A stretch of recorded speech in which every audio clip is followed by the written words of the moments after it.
Hi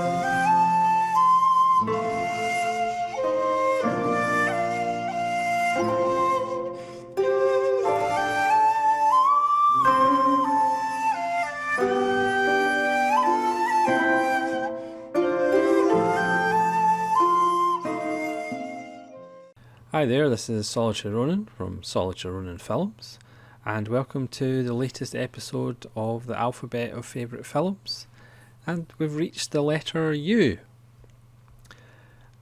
There's not that many films on this list, so hopefully it shouldn't be that long a video, but again, as you've always done, please leave a list of your favourite films beginning with the letter U, because I'm always interested to see what there is, because there'll always be films that I haven't seen and films that I've completely forgotten about, like completely forgetting about This Is Spinal Tap off the letter T, despite the fact it's one of my favourite films of all time.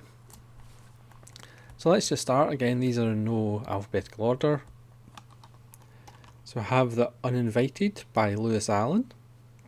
This is Criterion Blu-ray 677, and this is a lovely little ghost story, made in 1944, starring Ray Milland and Ruth Hussey as a couple who take over a house in Cornwall, right on the edge of a cliff, as houses in Cornwall are, and various little ghosty things happen. This is more in the tradition of The Haunting and The Innocents, more stuff that's implied and not as much in your face, but it's a lovely little film. Speaking of which, Undefeated. This is a documentary which is available on Blu-ray. This is just the DVD of a high school American football team, which is fairly standard, but it's for kind of, it's in a bad neighbourhood and it's troubled kids. But what elevates it is kind of focus on three kids in particular. A kind of good kid who's in a bad situation, a kind of bad kid who's a troublemaker, and another kid that's huge. So we kind of concentrate on their relationship with the coach and kind of what happens to them during the season. But what kind of elevates it is we find out what actually happens to them in the end. And, well, for me personally, it's actually quite moving when we find out what's happened to these kids. So I would recommend Undefeated, because it's awesome. Next is Brian De Palma's Untouchables. Yes, it's not perhaps De Palma at his most personal. It is De Palma in the studio, but it's probably De Palma's best studio film, or kind of mainstream film. Kevin Costner before he was a star. You have a wonderful turn by De Niro, great script by Mamet, wonderful clothes by Armani, tons of quotable dialogue, one of Sean Connery's most amusing turns. So it looks great, sounds great. It has a wonderful Battleship Potemkin homage at Grand Central Station. It's just fantastic fun. Next is Ugetsu Monogatari by Mizuguchi. Again, this is the Criterion Blu-ray, spine number 309. This perhaps isn't my favourite Mizuguchi. I think I prefer Sancho the Bailiff, Sancho Deu, or Life of a Haru. But this one's pretty damn good as well. 1953, it's only about an hour and a half, and this is the pretense of ghost story, but it's more about class and war and men, how stupid they can be following their dreams while leaving their families behind and the kind of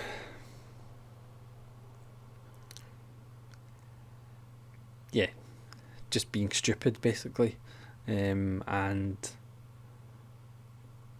being delusional, as most men tend to be when they're focused on one thing when they should be really focused on something else.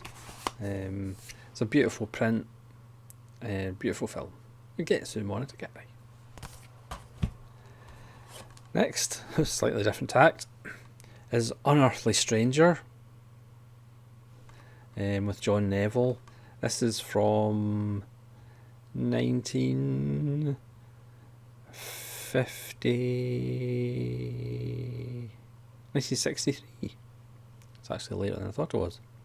This is a fun little film about a scientist, played by John Neville, who is involved in an experiment involving time travel, but he becomes convinced that his wife isn't actually his wife. It's a fun little film. Next is Upgrade by Lee Whannell, the Australian director who's responsible for Saw and is it Insidious? But this is like actually good. It's a low budget science fiction film about a man who's in an accident. He gets mugged, and he's paralysed.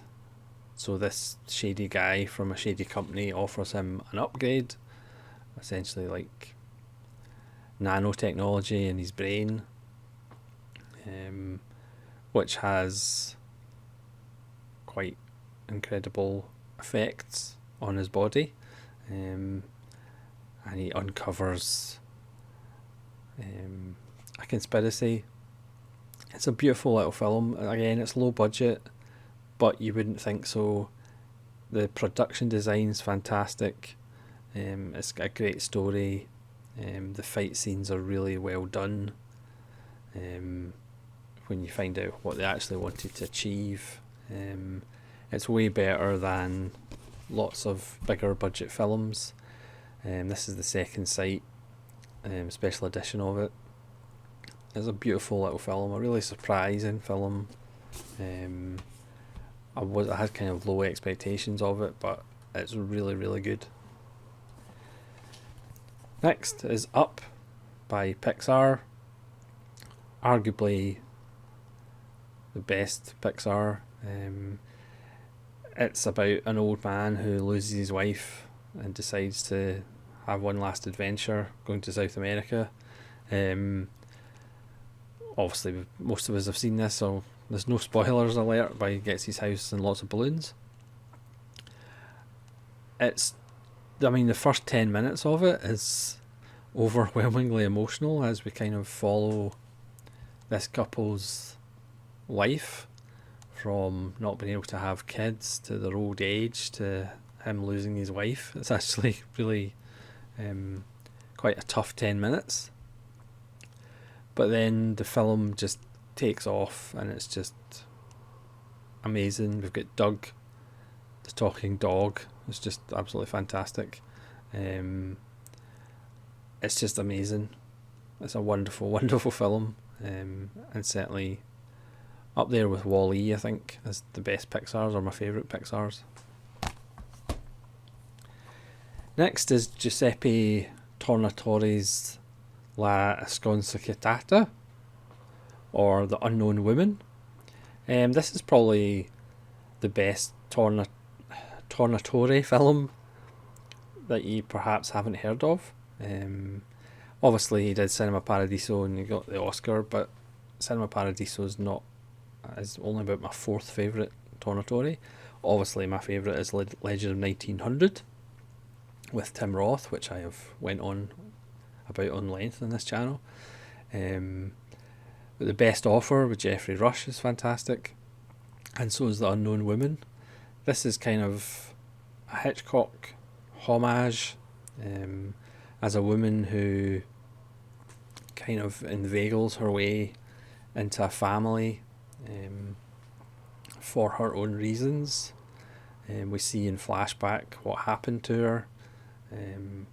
Again, we just learn things as the film progresses. We're never really too much ahead of the curve. It's a really beautiful, well-made, tight,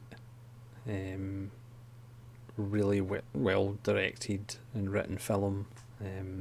If you haven't seen it, I would urge you to pick it up if you can, because it's awesome. This is an Italian Blu-ray, but it's fantastic.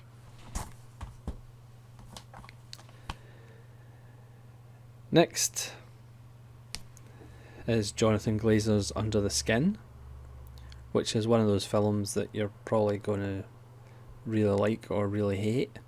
Made a very small budget. The original plan was a much bigger budget. Shot in Glasgow with Scarlett Johansson as an alien who drives about in a van looking to pick up victims to feed on. It's a very interesting film. If you go with it, it's very rewarding. If you're resistant to it, you probably aren't going to like it.